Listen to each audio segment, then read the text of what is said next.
Hello and welcome to Concepts Made Easy, your go-to space for clear, concise and conceptual learning. I'm Dr. Akriti Chugh, and in today's session we are going to dive into the topic of representing categorical data. So let's get started and make your learning simple and meaningful. So organizing categorical data. Last class में अभी तक जो हमने किया stats के अंदर वो ये पढ़ा है कि डेटा को कलेक्ट कैसे किया जाएगा, डेटा को कलेक्ट कैसे किया जाएगा और ये समझा कि डेटा होते कौन कौन से तरीके का है।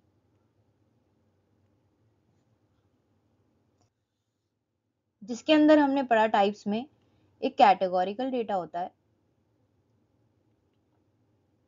और एक न्यूमेरिक डेटा होता है। अब डेटा कलेक्ट तो कर लिया, इसको ऑर्गेनाइज करना होता है। नेक्स्ट स्टेप, कलेक्ट करने के बाद क्या करना है, इसको ऑर्गेनाइज करना है। ऑर्गेनाइज कैसे करना है, ऑर्गेनाइज या तो टेबल बना के करना है, इसको टेबल में लिख के करना है, या तो इसे ग्राफ में लिख करके करना है। ऑर्गेनाइज या रिप्रेजेंटेशन कह लो। रिप्रेजेंट कैसे करना है, जो भी तुमने डेटा को कलेक्ट किया है फर्स्ट स्टेप में, उसको अब कैसे लिखोगे, टेबल में लिखोगे, ग्राफ में लिखोगे, कैसे लिखोगे। तो हम फर्स्ट टाइप जो पढ़ी थी कैटेगोरिकल डेटा, उसकी रिप्रेजेंटेशन समझ रहे हैं यहाँ पर। तो हम ऑर्गेनाइज कर रहे हैं कैटेगोरिकल डेटा को। उसके कौन से तरीके हैं, पहले हम कैटेगोरिकल के पढ़ेंगे, फिर हम न्यूमेरिक डेटा के पढ़ेंगे। तो कैटेगोरिकल डेटा क्या है, जिसको हमने डिवाइड किया था डिस्टिंक्ट ग्रुप्स और कैटेगरीज में। जैसे जेंडर में हमने पढ़ा था मेल और फीमेल, तो दो कैटेगरीज में डिवाइड किया डेटा को, फीमेल और मेल में। प्रोडक्ट टाइप किया ABC, डिपार्टमेंट है हमारे पास कैटेगरीज HR, फाइनेंस, मार्केटिंग। इसके अंदर कोई भी न्यूमेरिकल वैल्यू नहीं होती that can be meaningfully added और सब्ट्रैक्टेड। यस, आप एक चीज कर सकते हो, यहाँ पे काउंटिंग कर सकते हो कि कितने मेल हैं, कितने फीमेल हैं, कितने लोग आपके HR डिपार्टमेंट में काम करते हैं, कितने फाइनेंस में करते हैं, कितने मार्केटिंग में करते हैं। आप काउंटिंग कर सकते हो। अदर देन दैट आप कुछ ऐड या सब्ट्रैक्ट नहीं कर सकते हो। ये सिर्फ कैटेगरीज हैं, राइट। मूविंग ऑन, इस कैटेगोरिकल डेटा को हम किस तरीके से रिप्रेजेंट करते हैं। हम या तो टैबुलर फॉर्म में कर सकते हैं या तो ग्राफ की फॉर्म में कर सकते हैं। टैबुलर फॉर्म में करें तो उसको समरी टेबल में कर सकते हैं, और ग्राफ की फॉर्म में करें तो उसके बार चार्ट बना सकते हैं, पाई चार्ट बना सकते हैं या पैरेटो चार्ट बना सकते हैं। सो इनको एक एक करके समझ लेते हैं। तो फर्स्ट जो आता है वो टैबुलेटिंग डेटा में समरी टेबल। तो summary table displays the frequency count of observation falling into each category. आपको स्टार्टिंग में ही बताया गया है कि कैटेगोरिकल डेटा, कोई भी डेटा कैटेगोरिकल में हो डेटा, तो उसकी सिर्फ काउंटिंग हो सकती है। क्या हो सकती है, सिर्फ काउंटिंग, कि कितने मेल हैं, कितने फीमेल हैं, कितने लोग HR में काम करते हैं, कितने मार्केटिंग में काम करते हैं। तो आप इससे अलावा और कुछ नहीं कर सकते यहाँ पर। तो जैसे if you survey 100 customers and ask their preferred drink, तो आपने 100 कस्टमर से पूछा है कि उनकी प्रेफर्ड ड्रिंक कौन कौन सी है, राइट। तो कुछ लोग कॉफी बताएंगे, कुछ टी बताएंगे, कोई जूस बताएगा। तो यहाँ पे क्या किया, कैटेगरीज बन गई। First category coffee, second category T, third category juice. तो उसमें क्या किया, पहली कैटेगरी में 45 ऐसे लोगों ने, कस्टमर्स ने बताया उनको कॉफी पसंद है। 35 लोगों ने बताया इनको टी पसंद है, और 25 ऐसे लोग थे जिन्होंने बताया उनको जूस पसंद है। तो आपने फ्रीक्वेंसी बना दी, यहाँ पे काउंट्स कर दिया, काउंटिंग कर दी। तो इसकी समरी बन गई। इसी को ही हम क्या कह रहे हैं, समरी टेबल। टैबुलर फॉर्म में आपने डेटा को लिख दिया, तो उसको कह रहे हैं हम summary table. Helps in identifying the most और द लीस्ट प्रेफर कैटेगरीज। अब इससे अंदर, अब आपने डेटा को, रॉ डेटा को एक टैबुलर फॉर्म में लिख दिया है, रॉ डेटा को टैबुलर फॉर्म में लिख दिया है। तो इससे आप क्या बता सकते हो, आप ये बता सकते हो कि सबसे ज्यादा जो लोग हैं वो कॉफी को प्रेफर करते हैं, कम लोग हैं जो जूस को प्रेफर कर सकते हैं। तो यहाँ से आपने कुछ मीनिंगफुल इंसाइट्स बना लिए। क्या बना लिए, मीनिंगफुल इंसाइट बना लिए। और इस पे आप डिसीजन मेकिंग कर सकते हो। अगर आपकी कंपनी ड्रिंक्स बनाती है तो जब आपने कस्टमर्स का सर्वे लिया तो आप यहाँ से कुछ मीनिंगफुल इंसाइट निकाल के आप डिसीजंस ले सकते हो कि आपको आगे क्या करना है। यही स्टैट्स का बेसिकली मीनिंग है, राइट। सो जो सेकंड हमारा वे है टू रिप्रेजेंट कैटेगोरिकल डेटा, उसको उसमें ग्राफ बनाना है। तो टैबुलर फॉर्म में हम या तो समरी टेबल बना सकते हैं, या तो ग्राफ बनाने हैं तो वहां पे हम बार चार्ट बना सकते हैं। ग्राफिंग हेल्प क्या करती है, कैटेगोरिकल डेटा को विजुअल रिप्रेजेंटेशन में कन्वर्ट करती है, it which helps in easy comparison and interpretation. तो बार चार्ट इस तरीके से दिखता है, कुछ ऐसे रेक्टेंगुलर बार्स होंगे। तो जो रेक्टेंगुलर बार्स हैं ये रिप्रेजेंट करते हैं फ्रीक्वेंसी ऑफ ईच कैटेगरी। इसके सामने ये फ्रीक्वेंसी होगी, ये कितनी बार रिपीट हो रहा है, यहाँ पे इसके सामने इसकी फ्रीक्वेंसी होगी, इसके सामने इसकी फ्रीक्वेंसी होगी। So bars are separated to emphasize the data is categorical. ये जो सेपरेशन है डेटा का, यहाँ पे जो बार सेपरेटेड है, ये बता रहे हैं कि ये डेटा जो है ये अलग अलग कैटेगरीज का, ये अलग कैटेगरी है, ये अलग कैटेगरी है, ये अलग कैटेगरी है, and so fourth. Height and length of the bar जो है वो रिप्रेजेंट कर रही है the number of observations in each category. So हमारी जो यहाँ पे ये जो हाइट है, ये जो इसकी हाइट है, ये बता रही है कि यहाँ पे कितनी फ्रीक्वेंटली ये रिपीट कर रहा है।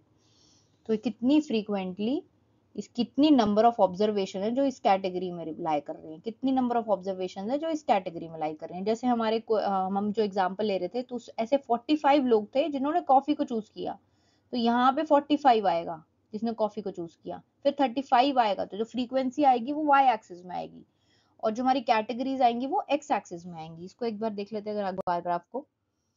सो जो एक्स एक्सिस में क्या आ रहा है कि कैटेगरीज कौन सी हैं, कॉफी थी, टी थी, जूस था। और वाई एक्सिस में क्या आ रहा है, फ्रीक्वेंसी आ रही है, यानी नंबर ऑफ ऑब्जर्वेशंस आ रही हैं। सो कॉफी को था 45, हाइट ऑफ दी टी क्या बता रही है, 35 लोग ऐसे थे जिन्होंने टी को प्रेफर किया है। हाइट ऑफ जूस क्या बता रहा है, 20 ऐसे लोग हैं जिन्होंने जूस को प्रेफर किया है। सो ये बार ग्राफ है, बार चार्ट है। Moving on, pie chart. Pie chart categorical data को स्लाइसेस में रिप्रेजेंट करता है, slices of a circle में। Each slice shows the portion or percentage of observations in a category। यहाँ पर T के अंदर ये जो इतना पोर्शन है ये बता रहा है कि ये जो T का पोर्शन है वो 35% है। कॉफी सबसे ज्यादा पोर्शन ले रही है, जूस सबसे कम पोर्शन ले रही है। तो अगर हमें पाई चार्ट हम कहाँ पे सबसे ज्यादा यूज कर पाएंगे, जहाँ पे हमें ये बताना है कि पार्ट्स ऑफ अ होल, पूरे का कितना हिस्सा एक कैटेगरी ले रही है, पूरे का कितना हिस्सा दूसरी कैटेगरी ले रही है, पूरे का कितना हिस्सा तीसरी कैटेगरी ले रही है। अगर हमें इस तरीके से बताना है तो यहाँ पे पाई चार्ट इफेक्टिव रहते हैं। सो जिसमें 45% जो है लोग वो कॉफी को प्रेफर कर रहे हैं, जिसमें 35% जो है वो टी को प्रेफर कर रहे हैं, 20% जो है वो जूस को प्रेफर कर रहे हैं। The pie chart will have 3 sectors reflecting each percentages. So categorical data pie chart में भी रिप्रेजेंट किया जा सकता है। सो जो नेक्स्ट आता है वो आता है पेरेटो चार्ट। पेरेटो चार्ट एक special type of bar chart है। इनफैक्ट पेरेटो चार्ट में बार एंड लाइन का कॉम्बिनेशन यूज होता है। Bar chart and line chart का कॉम्बिनेशन यूज होता है, समझेंगे एग्जांपल के थ्रू। अभी ये रीड कर लेते हैं क्या मीनिंग है। कैटेगरीज इसमें अरेंज की जाती हैं डिसेंडिंग ऑर्डर ऑफ फ्रीक्वेंसी में। Often includes a cumulative percentage line. It is based on Pareto principle. 80/20 rule के बेसिस पे है कि ये बताता है कि जो 80% जो प्रॉब्लम्स अगर होती हैं वो 20% रीजन की वजह से होती है, 20% कॉजेस की वजह से 80% प्रॉब्लम्स क्रिएट होती हैं। एग्जाम्पल से समझते हैं, क्लैरिटी से समझ आएगा।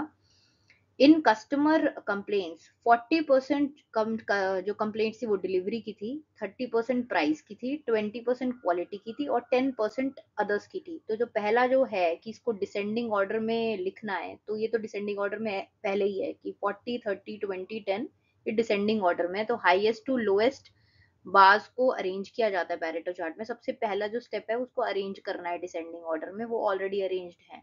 तो 40 30 20 10 अरेंज्ड है, अगर नहीं होगी तो करनी पड़ेगी। तो एक बार इसको अगर इस एग्जांपल में देखें तो दो तरीके के चार्ट्स दिखेंगे हमें, दो, एक तो बार दिखेगा और ये लाइन दिखेगी, लाइन चार्ट दिखेगा। ये लाइन और बार का कॉम्बिनेशन होता है पैरेटो चार्ट में। और एक और चीज दिखेगी, तीन एक्सिस दिखेंगी। तीन एक्सिस, यहाँ पे आपकी कैटेगरीज बताई गई हैं, delivery, price, quality and others, ये कैटेगरीज हैं, या इसको कैटेगरीज कह लो या कंप्लेंट कह लो। ये कंप्लेंट जो कस्टमर्स की हैं वो डिलीवरी की कंप्लेंट्स हैं, प्राइस की कंप्लेंट है, क्वालिटी की कंप्लेंट है और अदर्स की कंप्लेंट है। So these are the complaints या कैटेगरीज जिसमें क्वेश्चन को डिवाइड किया गया है। इस वाली एक्सिस पे फ्रीक्वेंसी है और इस वाली एक्सिस पे क्या है, क्यूमुलेटिव परसेंटेज, जो 0 से लेके 100% तक जा रही है, राइट।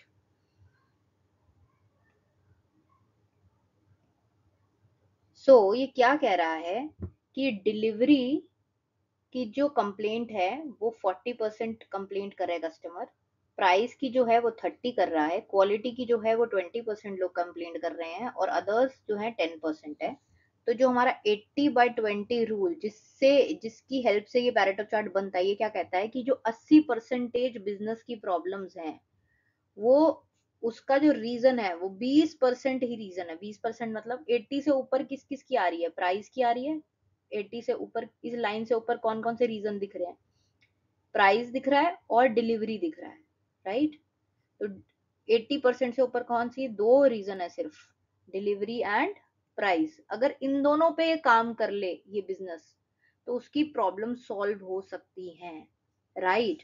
तो 80% ऑफ प्रॉब्लम्स उसकी 20% रीजन से ही निकल के आ रही हैं। तो अगर यहाँ पे डिलीवरी पे कंपनी काम करती है या प्राइस पे काम करती है तो उसकी जो कस्टमर कंप्लेंट्स हैं वो कम हो सकती हैं, ये पैरेटो चार्ट कह रहा है, राइट। Moving on. तो कैटेगोरिकल डेटा को हमने चार तरीके से रिप्रेजेंट कर सकते हैं। अगर टेबल में रिप्रेजेंट करना है तो समरी टेबल बनाता है और डेटा को काउंटिंग में ऑर्गेनाइज कर लेता है। ये फर्स्ट स्टेप है बेसिकली ऑर्गेनाइज करने का कैटेगोरिकल डेटा में। फिर बार चार्ट है जिसके अंदर विजुअल कंपैरिजन है कैटेगरी साइजेस से, क्विक कंपैरिजन हो सकता है इसमें कि हर कैटेगरी के कितने कितने लोग हैं, चार्ट की फॉर्म में हो सकता है। पाई चार्ट में पोर्शन बताता है कैटेगरीज का, good for illustrating parts of a whole, मतलब अगर पूरे में से कितना पार्ट बताना है तो पाई चार्ट की हेल्प से बता सकते हैं। पैरेटो चार्ट में हम ये बता सकते हैं कि सबसे सिग्निफिकेंट कैटेगरीज कौन सी थी। जैसे एग्जांपल में देखा तो सिग्निफिकेंट जो आ रही थी वो डिलीवरी और प्राइस आ रही थी। इसके अंदर हम प्रॉब्लम सॉल्विंग एंड प्रायोरिटाइजेशन कर सकते हैं एक बिजनेस, कि हमें डिलीवरी पे काम करना चाहिए और प्राइस पे काम करना चाहिए, तो हमारी बिजनेस की प्रॉब्लम सॉल्व हो सकती है। So this was So this is it about this topic. We will meet you in the next lecture. Thank you so much.